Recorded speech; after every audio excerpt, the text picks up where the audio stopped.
소중한 나.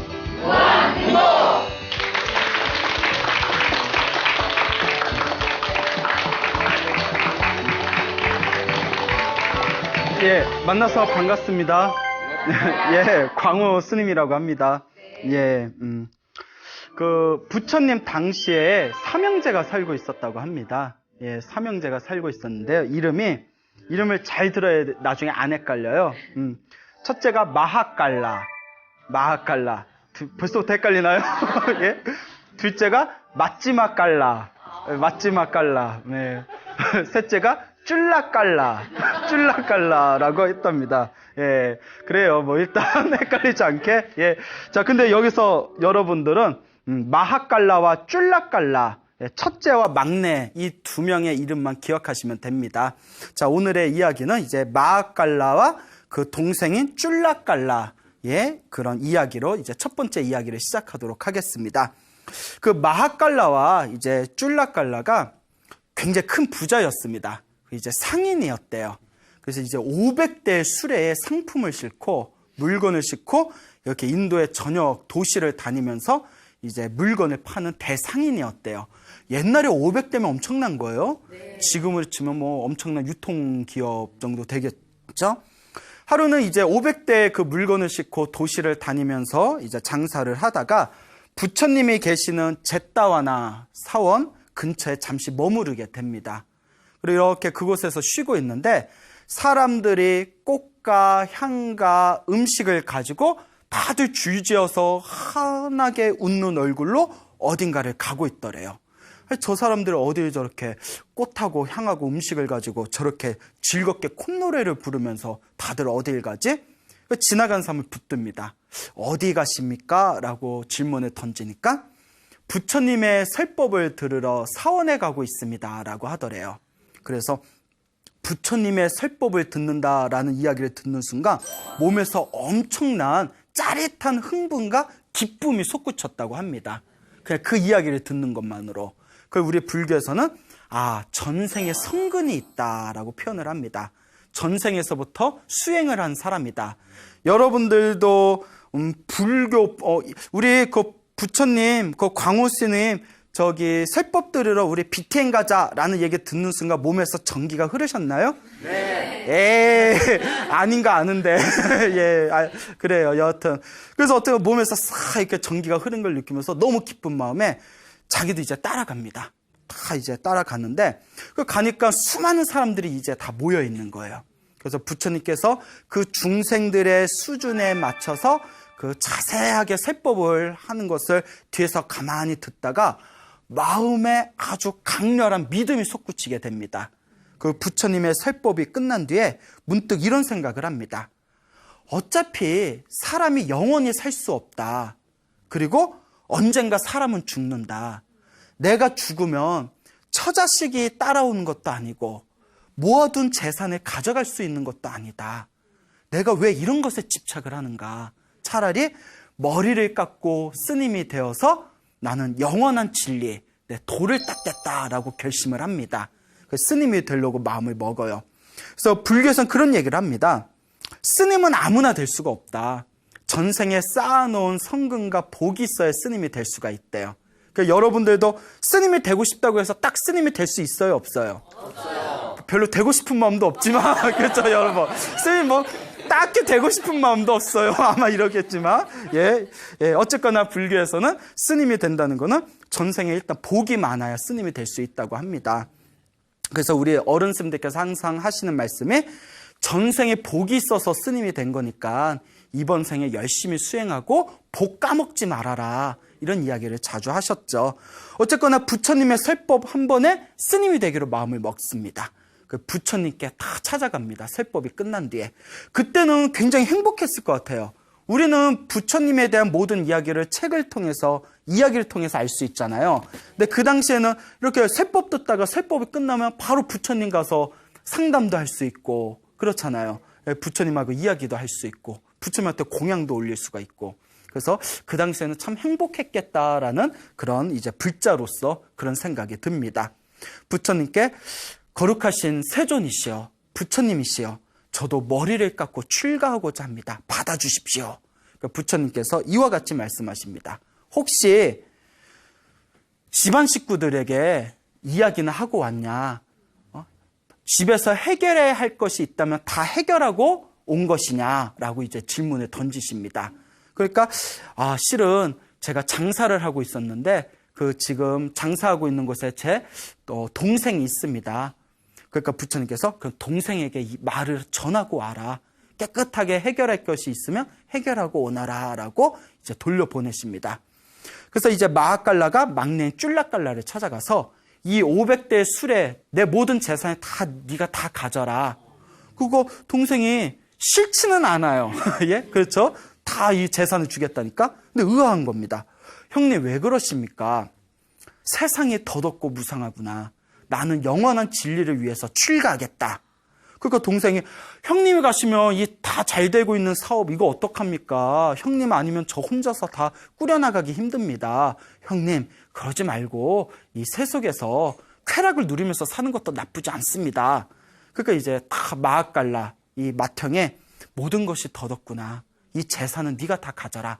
나는 이제 너에게 전해야 될 건 다 전했으니 나는 출가하겠다. 그러면서 이렇게 이야기를 합니다. 내 아내들에게 전해다오. 그대들도 각자 원하는 재산을 가지고 마음껏 떠나고 싶은데 떠나라 라고 전해다오라고 부탁을 합니다. 여기서 이제 유의할 점이 아까 삼형제라고 했지 않습니까? 막내인 쫄라깔라는 부인이 2명이 있었답니다. 네. 그리고 둘째인 마지마깔라는 부인이 4명이 있었답니다. 예. 자, 그러면 장남이 마하깔라는 부인이 몇 명 있을까요? 그렇죠. 248입니다. 예? 248. 8명의 부인이 있었답니다. 예? 어떻게 그렇게 골랐을까? 8명. 감당이 될까요? 예? 야, 여하튼. 그래서 내 8명의 부인에게 예? 전해라. 라고 이제 말을 남긴 뒤에 이제 호련히 부처님의 곁으로 가서 머리를 깎고 출가합니다. 그리고 막내 쫄라깔라도 급히 자기가 처리해야 될 걸 다 깨끗하게 처리한 뒤에 집안에 알리고 급히 형을 따라서 머리를 깎고 스님이 됩니다. 막내도. 막내는 왜 출가했을까요? 형을 꼬들겨서 형을 다시 세속으로 돌려보내야지. 내 기회를 놀려서 뭐하러 빡빡 깎은 중이대 막 이러면서 내가 다시 세속으로 보내야지 하고 이제 같이 따라간 거예요. 그래서 옛말에 친구 따라 어디 간다? 친구 따라 강남 가고 형 따라 어디 간다? 절에 간다라는 말이 그래서 이제 생긴 게 아닌가 싶습니다. 그런 말 처음 들어보시죠? 네. 제가 만든 말이에요. 예, 그래요? 자, 어쨌거나 이제 마하깔라는 출가를 한 뒤에 너무나 수행을 하고 싶어서 출가한 것이기 때문에 오로지 마음에 수행 생각뿐이 없어요. 그래서 부처님께 질문을 던집니다. 거룩하신 부처님, 머리를 깎고 출가한 스님은 어떤 길을 걸어야 됩니까? 그 부처님께서 이와 같이 말씀하십니다. 크게 2가지 길이 있다. 경전을 공부하면서 학문을 닦거나 교리를 공부하거나 마지막 하나는 마음을 닦아서 깨달음을 얻는 거다. 명상, 참선을 하는 것이다. 그러니까 곰곰이 마하깔라가 생각을 하더니 다음과 같이 얘기합니다. 저는 나이가 많이 늦게 출갔기 때문에 지금 책을 봐도 늦을 것 같습니다. 그러니 부처님이시여, 저는 지금부터 마음 닦는 수행을 해서 깨달음을 얻겠습니다. 그러니까 부처님께서 허락을 합니다. 그리고 마하깔라가 선택한 수행법은 부처님의 수많은 수행법 중에서 부정관이라는 수행법을 닦습니다. 부정관은 깨끗하지 않은 것, 더러운 것을 관하는 수행법이에요. 더러운 것 중에서 무엇을 관하냐면 시체를 관해요. 뼈를 관해요. 그러니까 이거는 좋은 스승 밑에서 닦아야지 절대 혼자 하면 안 되는 수행입니다. 그래서 지금도 스님들이 지금 그 수행은 안 하고 있는데 부처님 당시에는 시체나 썩어가는 그런 어떤 송장이나 백골, 뼈를 바라보면서 마음을 닦는 수행법이 있었어요. 무엇인고 하니 마음의 모든 욕망과 집착을 끊어내는 수행법이에요. 우리는 항상 깨끗하고 좋은 걸 보면 갖고 싶다라든가 누리고 싶다는 생각이 들잖아요. 근데 썩어가는 시체와 더러운 것을 바라봄으로써 내 마음에서 무언가 집착하고 있는 번뇌와 갈등과 욕정을 끊어내는 수행법이 부정관 수행법입니다. 그래서 부처님 당시에는 이 부정관 수행법을 닦기 위해서 공동묘지에서 수행을 했답니다. 공동묘지에 가면 뭐가 있어요? 시체가 있잖아요. 시신이 있잖아요. 그래서 다 공동묘지에 가요. 그러면 우리 월화의 공동묘지란 말도 있지만 그 공동묘지가 우리 한국이 생각하는 공동묘지 아니에요? 이렇게 사람 무덤이 있고 이런 게 아니라 인도 당시에는 시다림, 시팔림이라고 불러서 인도에서는 그걸 태우잖아요. 그러니까 시체, 송장을 이렇게 모아놨다가 때가 되면 이렇게 태우는 그런 묘지가 있었어요. 그러니까 공동묘지에 가면 땅 속에다 파묻은 게 아니라 그냥 옆에 이렇게 시체가 썩어가는 걸 볼 수가 있는 거예요. 알겠죠? 예. 그래서 그 유명한 얘기 있잖아요. 어떤 분이 인도에 가서 겐지스 강이 인도의 가장 성스러운 거기 강이라고 해서 거기 들어가서 내 여기 물 씻고 배가 터져요. 물 마셔야지 하고 갔더니 막 뼈가루가 둥둥 떠다니고 사람들이 옆에서 막 뭐 옷 빨고 있고 막 뭐 그랬다는 얘기가 있지 않습니까? 그러니까 그렇게 이제 시체를 태우기 위해서 시체를 모아놓은 곳이 인도의 공동묘지입니다. 그러니까 이제 시체를 관찰하는 백골을 관찰하는 부정관 수행을 하기 위해서 마하칼라스미 공동묘지에 들어갑니다. 근데 이 수행법을 왜 올바른 스승 밑에서 수행해야 되냐면 잘못하면 정신착란도 일으킬 수가 있대요. 그 공포심이라든가 어떤 혐오감 때문에. 그래서 어떻게 보면 마음의 집착을 끊는 가장 강력한 수행이지만 반드시 좋은 스승 밑에서 좋은 지도를 받으면서 수행을 해야 됩니다. 물론 여러분들 중에 그 수행을 하실 분이 있지는 않겠지만 요새는 잘 안 하는 수행입니다. 알겠죠? 자, 이제 공동묘지에 가서 다 수행을 하려고 시체를 바라봅니다.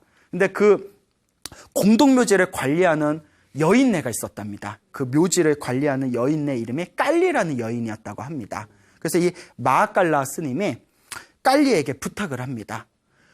나는 부정관 수행을 하는 붓다의 제자입니다. 시체를 관찰하기 좋은 그런 손장이 들어오면 저에게 꼭 알려주시겠습니까? 부탁을 합니다. 그러니까 이 묘지인의 불심이 있었나 봐요. 스님이 수행하신 데 필요한 시체라면 제가 잘 받았다가 알려드리겠습니다. 라고 이제 이야기가 성립이 됩니다. 그 며칠이 지난 뒤에 그 도시에 굉장히 아름다운 여인이 갑자기 급사를 해버렸답니다.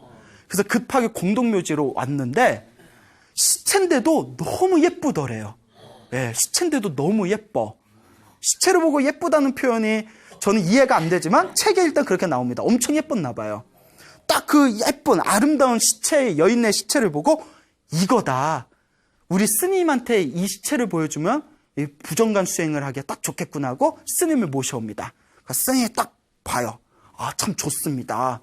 그리고 머리끝에서 발끝까지 그 여인의 시체를 샅샅이 이렇게 봤대요. 남들을 보면 변태인 줄 알 거야. 예? 예? 그렇잖아요. 이렇게 막 이러면서 이렇게 봐요. 예? 싹 봤대요. 응? 머리끝에서 발끝까지. 왜 웃지? 예? 응? 그래서 이제 싹 본 뒤에 이 시체를 태울 때 저를 불러주십시오 부탁을 합니다. 그리고 이제 고요히 스님은 이렇게 명상을 하고 있다가 그 깔리라는 여인이 스님 이제 이 시체를 태울 겁니다. 어서 오시지요 라고 이야기를 합니다. 그래서 스님이 다 마하칼라 스님이 가서 그 화장대 위에서 활활 불타오르는 그 아름다웠던 여인의 몸을 가만히 관찰을 합니다. 그러니까 처음에 굉장히 아름다운 시체지만 아름다운 몸이었잖아요. 그 불길에 의해서 쪼그라들고 터지고 예? 불타서 그 뼈가 드러나고 그 흉측스럽게 변하는 그 모습을 하나하나 관찰을 합니다. 그 이와 같이 생각을 합니다. 저토록 아름다웠던 몸도 결국은 죄가 되어 사라지는구나. 그 무엇에 집착하랴. 그리고 태어나고 늙고 병들고 죽는 그 이치를 시체가 불타는 걸 보면서 여실하게 바라봅니다. 예, 가만히 바라보면서 문득 예전에 부처님께서 알려주셨던 부처님의 개송을 하나 떠오릅니다. 그 개송이 다음과 같습니다. 모든 이루어진 것들은 언젠가 흩어져서 사라진다. 끊임없이 일어났다가 사라진다. 일어나고 사라지는 이것을 고요히 하면 진정한 행복이 찾아온다. 라는 개성을 다 음미하면서 그 시체가 다 뼈만 남고 점점 재가 되는 걸 바라보면서 드디어 마음속에 모든 욕망과 번뇌가 사라진 위대한 성자 아라한이 됩니다. 아라한, 모든 번뇌가 사라진 위대한 성자라는 뜻이죠. 그래서 이제 아라한이 된 마하칼라는 드디어 그토록 자기가 원하던 삶과 죽음을 벗어난 영원한 진리를 체득하게 됩니다. 형이 마하깔라가 아라한이 된 이 와중에서도 우리의 동생 쫄라깔라는 정신을 못 차리고 있습니다. 어떻게 해야 형을 다시 돌려보낼까? 그러니까 절에 오니까 재미가 있어요, 없어요? 수행할 생각도 없지. 예? 그렇죠. 뭐 놀지도 못하게 하지. 예? 맨날 알아들을 수 없는 막 경전 읽으라고 하지. 예? 명상시킨다고 앉혀놓고 병만 보라고 하지. 그냥 돌아버리겠는 거예요. 내가 여기 왜 있지? 예? 그러니까 이제 하여튼 절에서도 이제 문제아가 됩니다. 쫄라깔라 스님이. 하루는 이제 부처님께서 아라한이 된 마하깔라 스님과 그 동생이 말썽꾸러기 쫄라깔라 스님과 그리고 수많은 스님들을 데리고 이제 유행을 나갑니다. 만행을 나가세요. 그러다가 우연히 마하깔라 스님과 쫄라깔라 스님의 옛날 고향이었던 숲 근처에서 잠시 머무르게 됩니다. 이 소식이 고향집에 알려지게 되니까 난리가 난 거예요.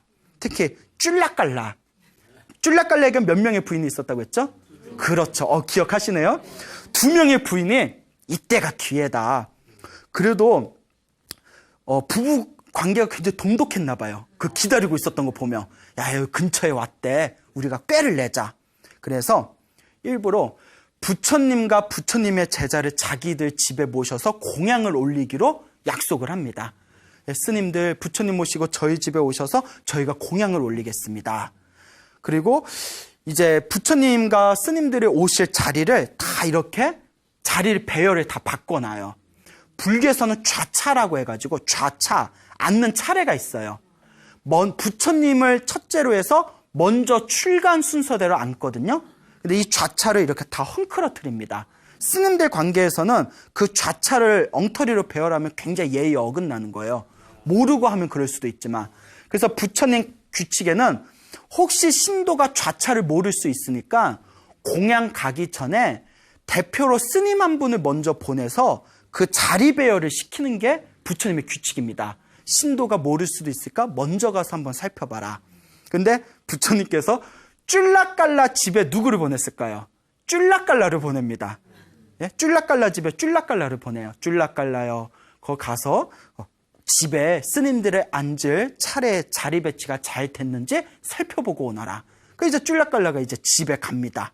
부인이 2명이 있어요. 우리가 이걸 가리켜서 고양이에게 무엇을 맡기는구나, 생선을 맡기는구나 라고 이야기를 하죠. 딱 갔더니 자리 배열이면 엉망으로 되어 있는 거예요. 그러니까 이제 비록 부인이지만 이제 스님과 신도지 않습니까? 여인네요. 여성 불자들이요, 우바이요. 이렇게 스님들 자리 배열을 엉망으로 하면 어떡합니까? 어서 원래대로 잘 자리 배열을 하십시오 하니까 이 2명의 그 옛 부인들이 화를 벌컥 내면서 이 인간이? 막 이러면서 막 스님이고 뭐가 없어. 누가 당신 마음대로 스님 되라고 했어요 하면서 2명의 여인애가 달려들어서 승복을 다 찢어버렸답니다.